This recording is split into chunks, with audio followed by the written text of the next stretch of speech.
खबर शामिल करते हैं पत्तों की से मलक अमजद हुसैन की रिपोर्ट के मुताबिक कैसर नज़ीर भट्ट डिस्ट्रिक्ट एंड सेशन जज कसूर ने हमरा जनाब यासर खान सिविल जज कसूर जेल सिक्योरिटी और इंतजामी अमूर का जायजा लेने के लिए डिस्ट्रिक्ट जेल कसूर का विजिट किया। मुअज़्ज़ज़ जज साहबान ने हमरा सुपरिटेंडेंट जेल गुलाम सरवर समरा, अंदरून जेल खवातीन वार्ड 9 उम्र असीरान की बार्क व सिक्योरिटी, स्कूल, जेल, हस्पताल, किचन और असीरान का विजिट किया। खाने का मयार चेक किया।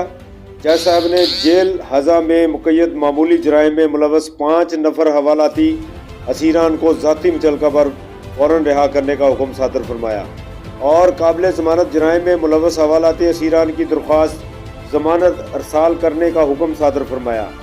दौरान जेल विजिट जनाब जज साहब ने तमाम ऑफिशल्स को महकमाना ज़ाब्तों को मद्देनज़र रखते हुए अपनी ड्यूटी सर अंजाम देते पाया।